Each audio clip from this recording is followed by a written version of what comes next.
Hey, I'm Paul, a late diagnosed autistic human being from France living in the UK. I make videos about my own experience as a late diagnosed autistic person. Today I want to talk about imposter syndrome again. I know, I've talked about it before at length. Clearly, it's still something I struggle with, otherwise I wouldn't be here talking about it. And it's something I'm not the only one struggling with from what I've seen. Yeah, I thought I might have a little discussion about this today and talk about all the factors that I think play into it, all the elements. So I was diagnosed autistic about 4 months ago. Can't believe it's been that long already. And shortly after my diagnosis, like a few days after, I experienced imposter syndrome, and I talked about it in the many videos that I've made around my diagnosis and my post-diagnosis updates and stuff like that. And I think it came from several things. First of all, the fact that, well, my diagnosis process in itself, I think, triggered a lot of imposter syndrome. I can't say whether I would experience that much imposter syndrome had my diagnostic process been different, because I can't know, I haven't experienced it, but I feel like it might play a role, because the way my diagnosis happened is quite unusual from what I've seen. Usually adults seeking diagnosis have to wait a really long time. They have to go through, they usually don't go private because it's expensive, so they have to wait a really long time, and then there's a really long diagnostic process that involves several lengthy interviews or appointments. For me, and same thing for my partner, we were lucky in that my partner has insurance through his job, through his work, private insurance, which meant that they would cover our diagnosis. But for that we needed to do the diagnosis with someone from their kind of directory, someone who works with the insurance, who's covered by an insurance. And so I picked someone who, I did my research, right? And on the directory I found this psychiatrist who said she had experience with the presentation of autism and ADHD in women and, adults and stuff like that. So I thought she might know what she's talking about. And initially, but I talked about all this in my videos on my diagnosis, if you want to watch that.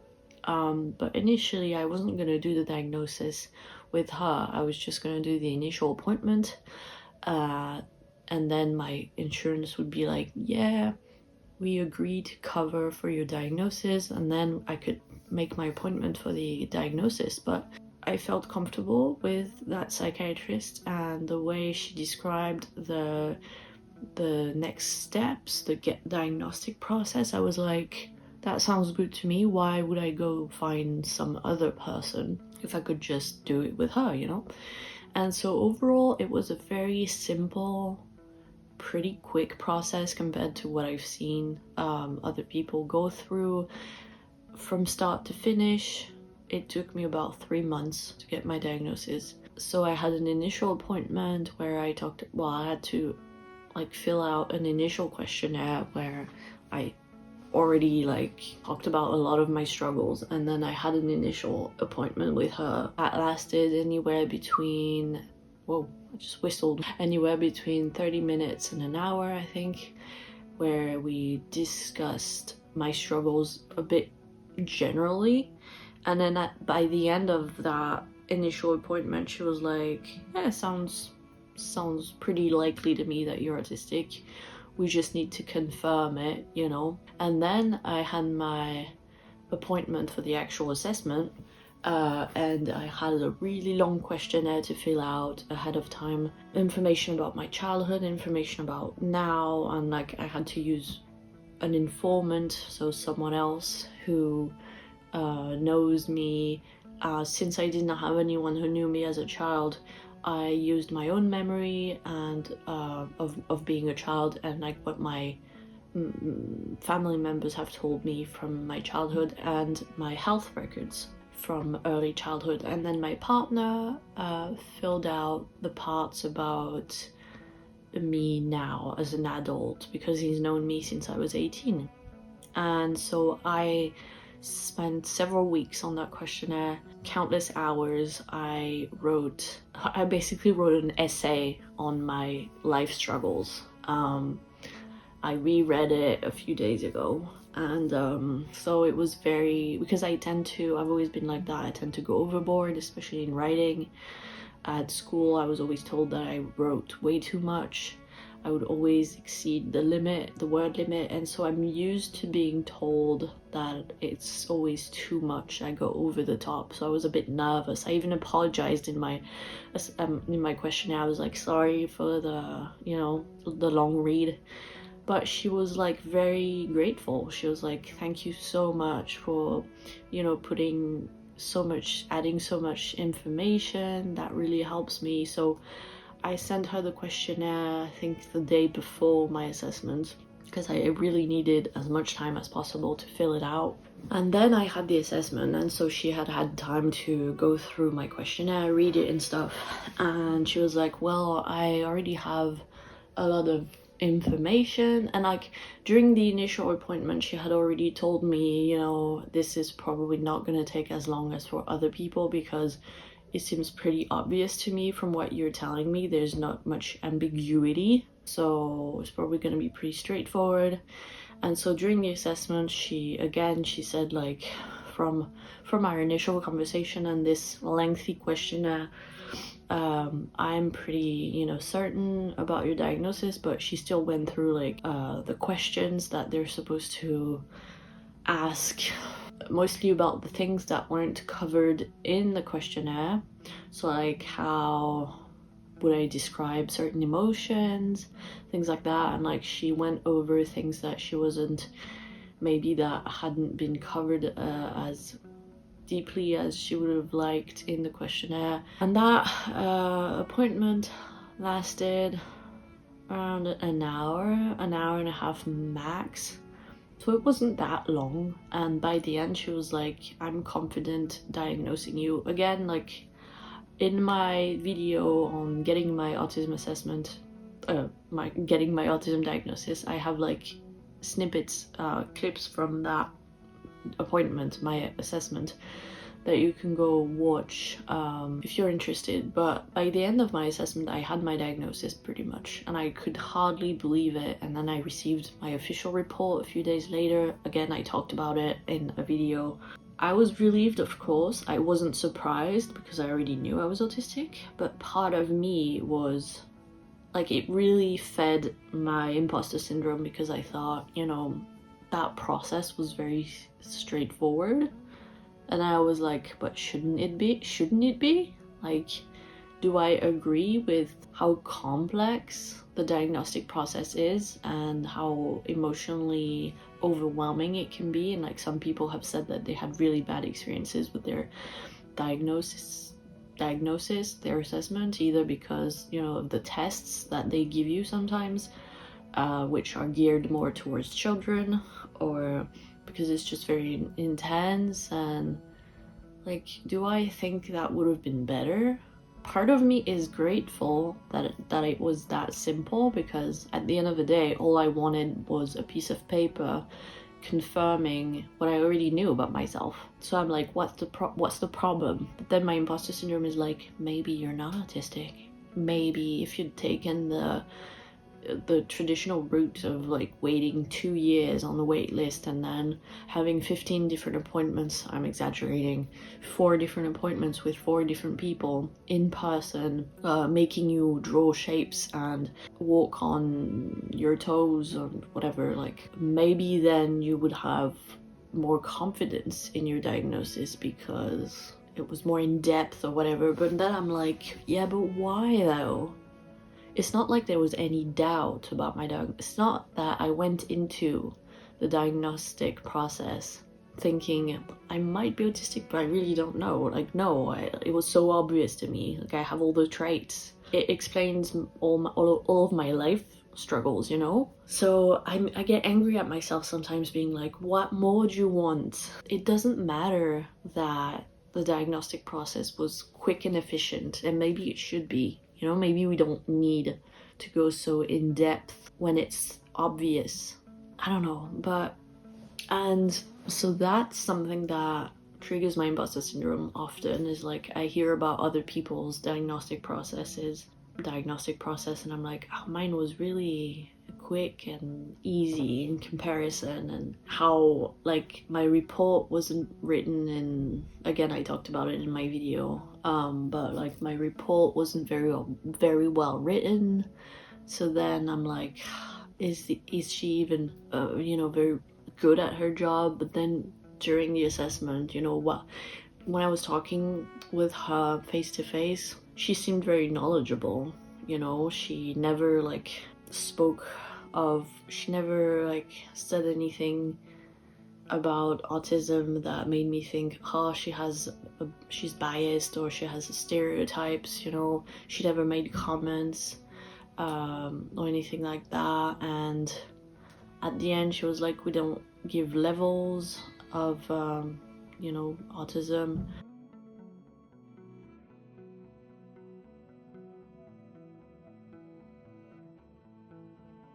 So she seemed very knowledgeable. She seemed to know what she was talking about. But there's always this little voice at the back of my head, like, oh, but she's just doing this for money. She's giving the diagnosis to everyone, and it's like, then you think about all the things, the ableist things you read online of like, everyone's getting a diagnosis these days because therapists are using it as a way to make money and stuff because it's a trend or whatever, and it keeps the imposter syndrome going. But there are other things that give me imposter syndrome. Is being late diagnosed, you have inevitably gaslighted yourself your whole life, because, well, first of all, there was no way of knowing that what you were experiencing wasn't what everyone else was experiencing, right? I think we can all agree on that. Like, how could we have known that everyone else wasn't having the same struggles? They were just better at it. This thing that we tell ourselves, that we're not good enough, that we're not trying hard enough, that we're just bad at life, that's one thing that it's not gonna magically stop when you get your diagnosis. It's gonna continue, because the truth is, you've never been in anyone else's shoes, you've never been in anyone else's brain. It's easy to think, what if I'm just making this all up? What if everyone else is experiencing the same? It's easy to have that kind of thinking. Like, lately I've been thinking, I think I have a good grasp on what it feels like to be autistic, after doing so much research and after doing so much introspection. But what I would like to know more about now is what is it like being neurotypical? Because I feel like you reach a point where you're like, okay, I think I understand what it's like to be autistic now, but what is it like for neurotypicals in comparison? And I feel like if I could, because I've realized I haven't known a lot of neurotypicals in my life. Autism is genetic, it's hereditary, and so I know that a lot of people in my family are autistic, probably, and it's a very small family. Like, even if they aren't autistic, they're neurodivergent. For example, my mom is very, very likely an NPD, narcissistic personality disorder, and so that's a type of neurodivergency. And just in my friends, and my ex-best friend is very likely autistic as well. She is in the process of getting diagnosed. And then I met my partner who just got diagnosed ADHD. So I'm like, we naturally tend to gravitate towards each other because we recognize each other, we connect in ways that aren't sometimes obvious to us. And so I'm like, I actually don't have I haven't met that many neurotypicals in my life that I know really well, you know. I'm sorry for the noise, they're doing some kind of work outside. I haven't known many neurotypicals in my life, and so then I'm like, but you know, how do I know that my experience is different from what a neurotypical experience is? It doesn't matter how much proof of my own autism I have. That's the crazy thing about imposter syndrome, is about anything in life. You know, you can get imposter syndrome in your job, in your relationships.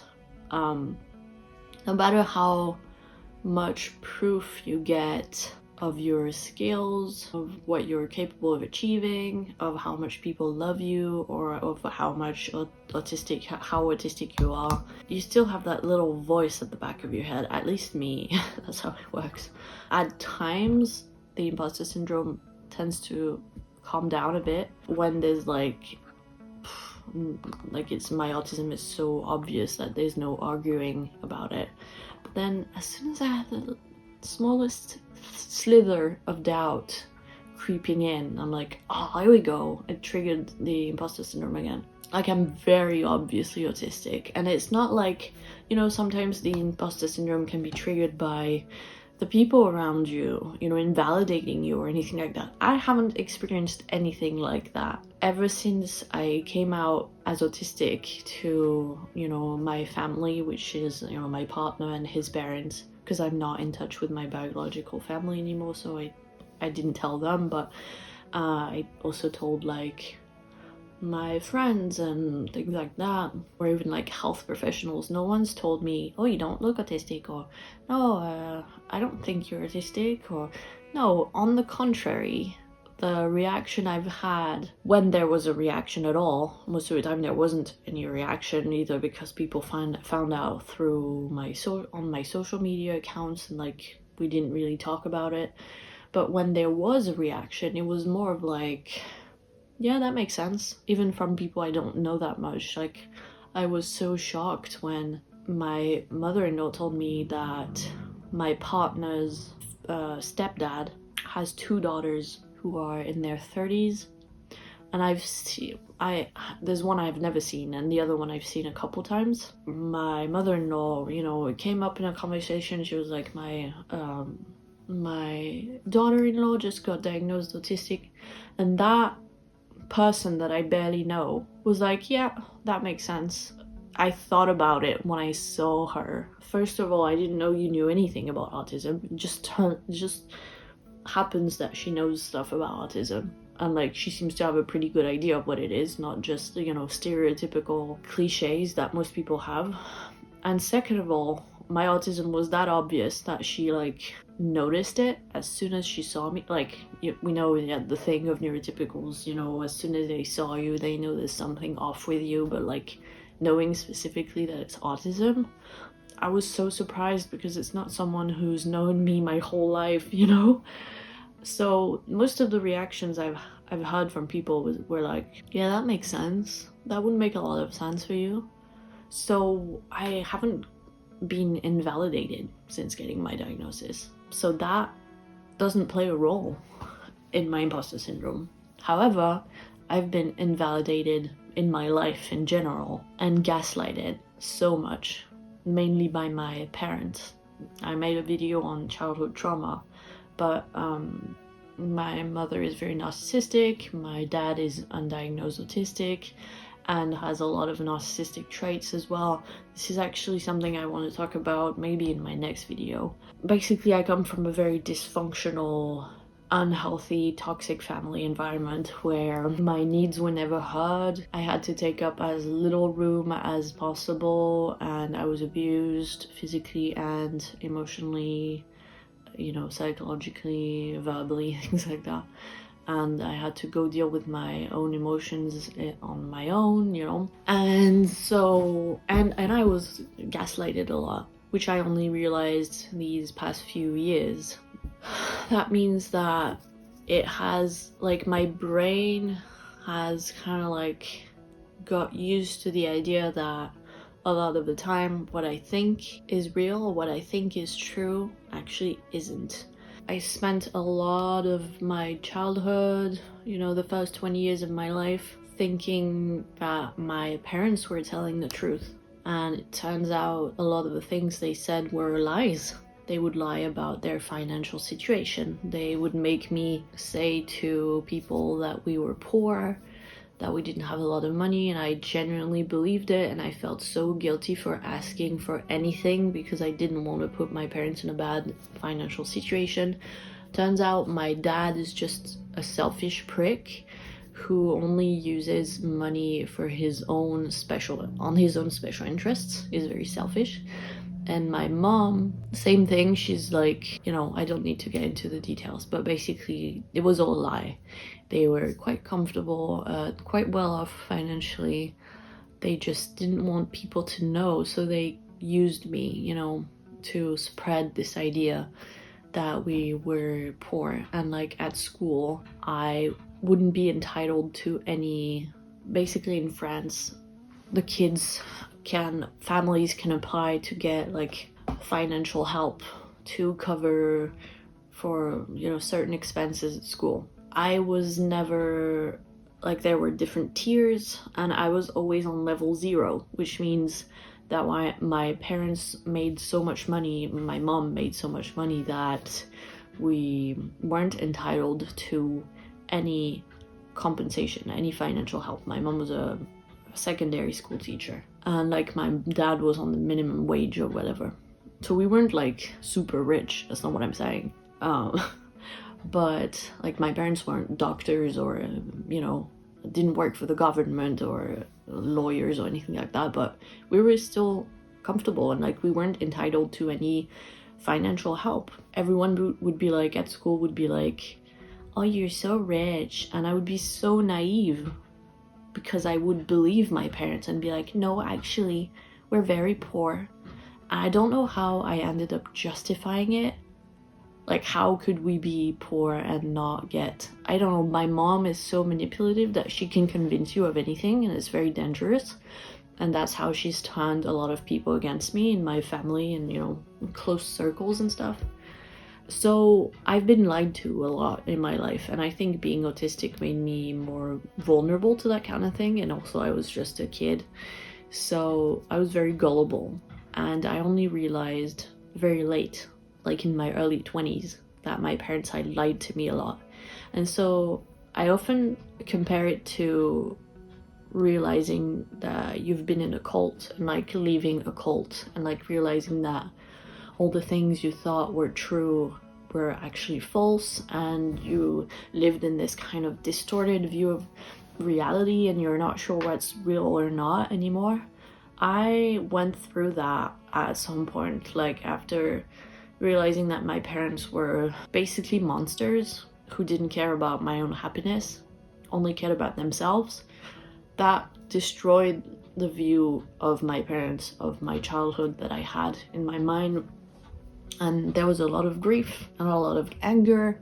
It's kind of similar to the process you go through when you get your autism diagnosis and you have to reconsider your whole life through a different lens, And so all that gaslighting, all those lies, all that manipulation led me to believe, like, I don't know what's real anymore. Can I even trust myself? And so obviously when I then think, oh, I think I'm autistic, my brain is obviously gonna go to, no, it's probably not true. You're probably lying to yourself, just like you lied to yourself about your parents being nice and your childhood being perfect when actually it was pretty abusive, like obviously that's gonna play a role. Yeah, sometimes it's difficult to trust my own experiences, to trust my own thoughts, to trust my own feelings.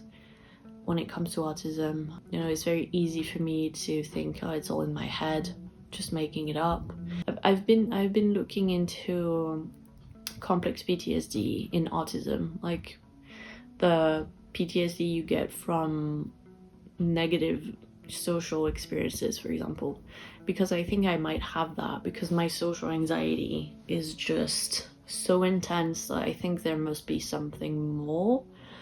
I don't know if I have social anxiety or if I have like PTSD, like trauma from socializing, or both, and they're kind of intertwined, I don't know. But the thing is, I also have complex PTSD from trauma from my childhood, from growing up with narcissistic parents who, you know, my dad hit me, and I was, like I said, I was manipulated and lied to, and like my needs were completely like my emotional needs were ignored. My physical needs were always met. Like anything you could see on the outside, my parents were very good at. Like they weren't like drug addict or like drunk parents who would like punch me in the face and like not wash my clothes and not give me food to eat, because that would have been noticed, you know.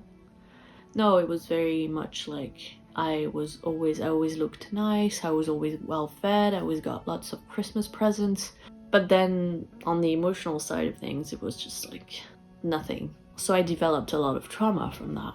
And that eventually led me to cut ties with my parents. So I haven't gotten no contact. I'm on low contact at this point. So I have all that trauma to process, which I have been working on for years, way before finding out I was autistic. So that also feeds into my imposter syndrome, in the sense that it's easy for my brain to go, oh, but what you're experiencing isn't autism, it's just side effects, you know, symptoms, consequences of your childhood trauma, of the fact that you lived in a pretty, you know, remote place, you had a very small family, you were kind of cut away from the rest of the world, like pretty isolated, and so you didn't get a lot of socializing as a child, and your parents put a negative view of the world and people into you, and like all of this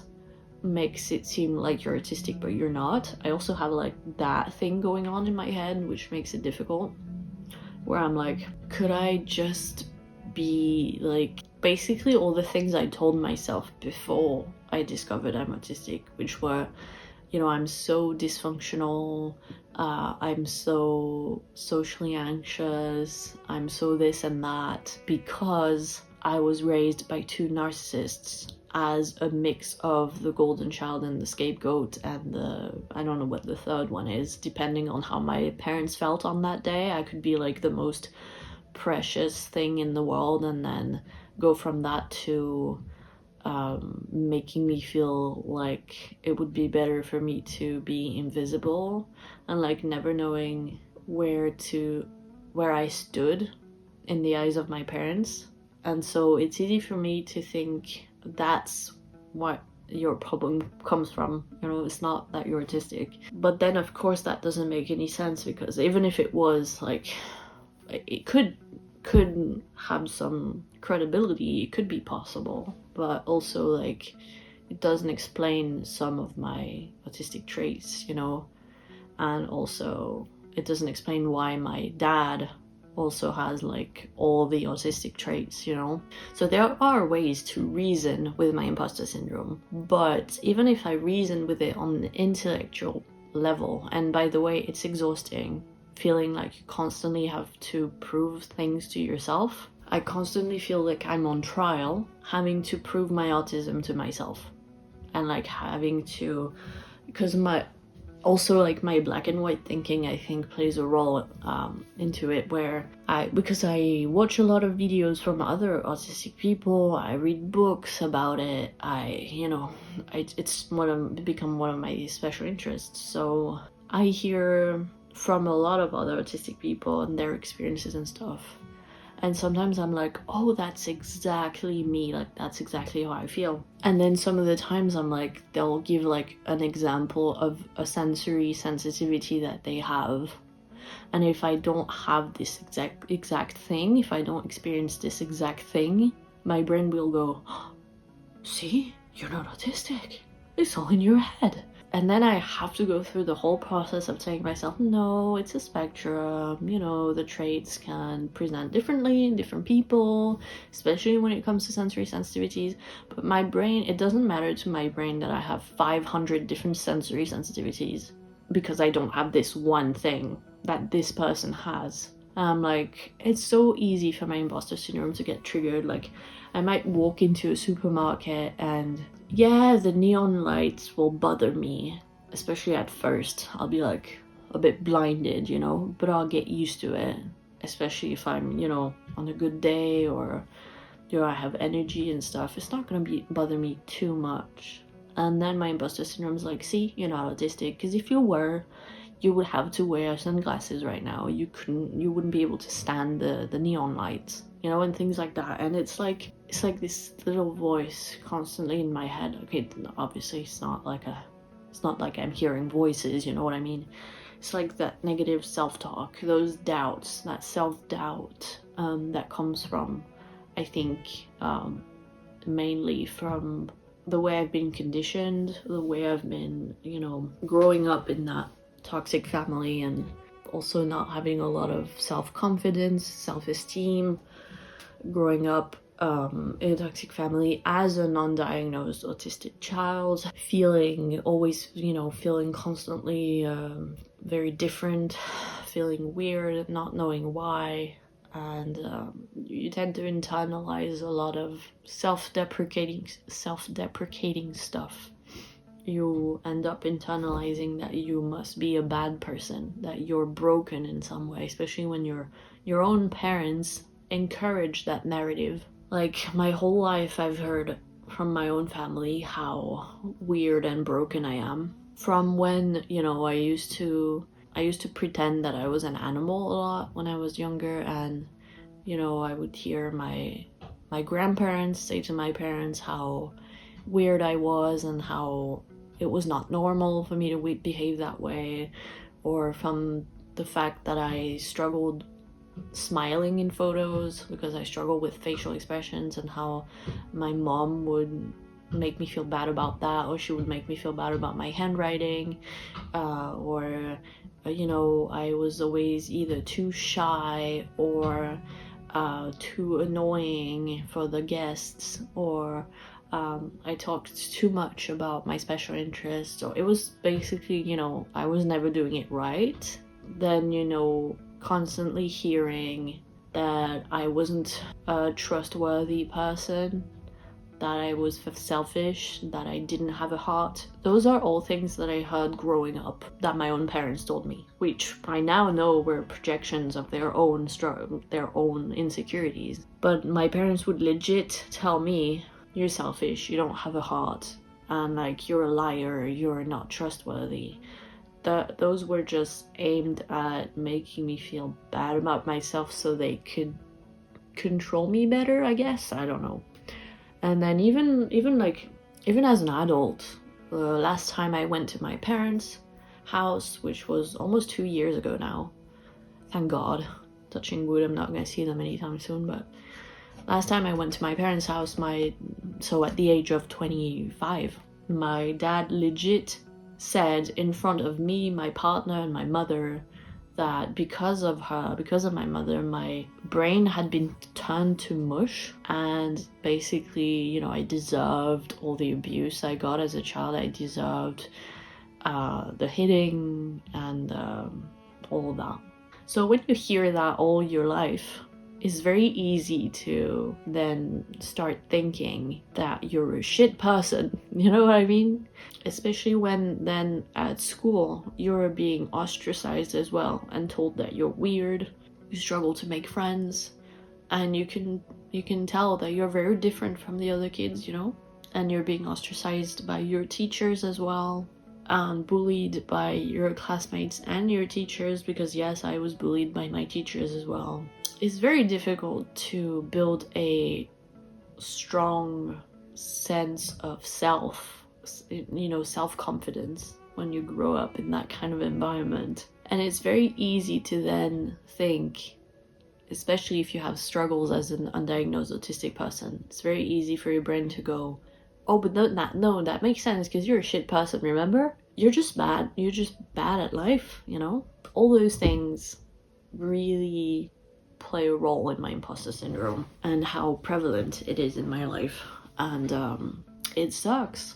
It really sucks, because I would have thought and I would have hoped that having found that new piece of information about myself would bring me a sense of relief and reassurance and comfort and hope, which it does. I'm not gonna say it doesn't at all, but I have gone through, since getting my diagnosis 4 months ago, I've gone through such strong phases of imposter syndrome that I feel like I've been experiencing more imposter syndrome than not, you know what I mean? And I just wish sometimes that it would just leave me alone and like just give me that, please. Like, for once I have answers. Why won't my brain just let me enjoy it for once? Like, be okay with the information and just like embrace who I am without having to question everything all the time, you know? And doubt everything. It's exhausting. It feels like a constant inner battle, you know? I wish I had like a therapist who knows a lot about autism to talk about this to them, with them, about. I don't know, that sentence makes no sense, but like, it's so hard to find a therapist who knows about autism, who is covered by my insurance, and who is available.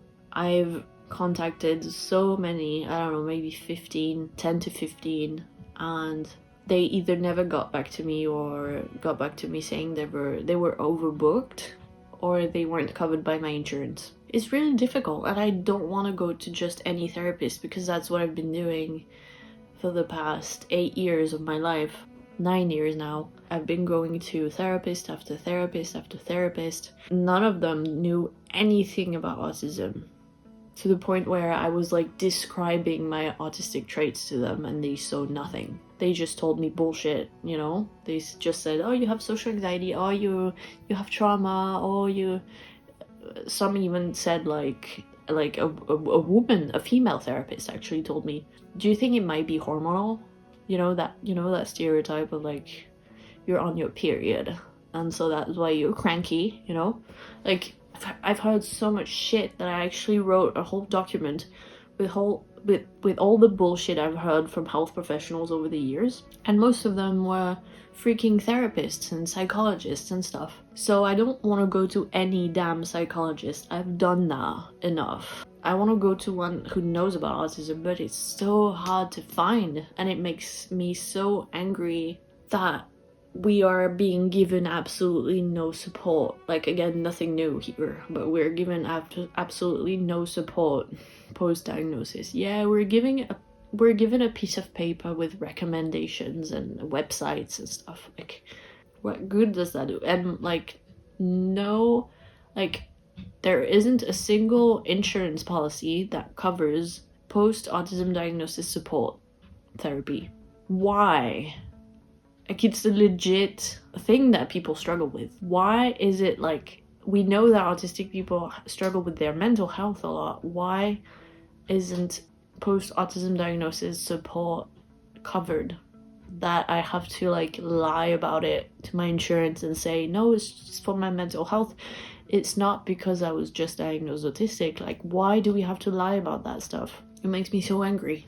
Anyway, I'm going off topic a bit now, but all I wanted to say is I wanted to talk about my imposter syndrome because I'm tired of it, and I hope some of you can relate and I feel less alone, and we can all feel less alone together, because it does help hearing from other people, hearing that they struggle with the same things.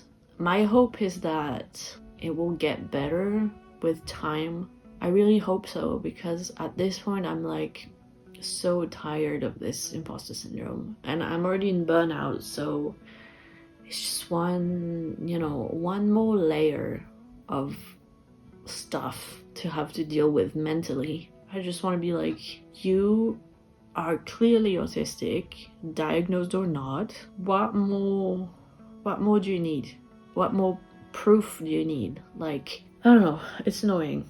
Let me know in the comments if you relate, and what your experience with imposter syndrome has been, if you've experienced imposter syndrome. If you haven't, then you're a very lucky bastard. If you've experienced it and what helps you. I've been watching and rewatching a bunch of YouTube videos on imposter syndrome, when you're autistic. The one by Orion Kelly is pretty funny, put a smile on my face, if anything. So yeah, I will go back to fighting my imposter syndrome on a daily basis. And thanks for watching, commenting, liking, and subscribing. I have a Ko-fi page linked down below if you'd like to support my channel monetarily, and I'll see you in my next video. Bye!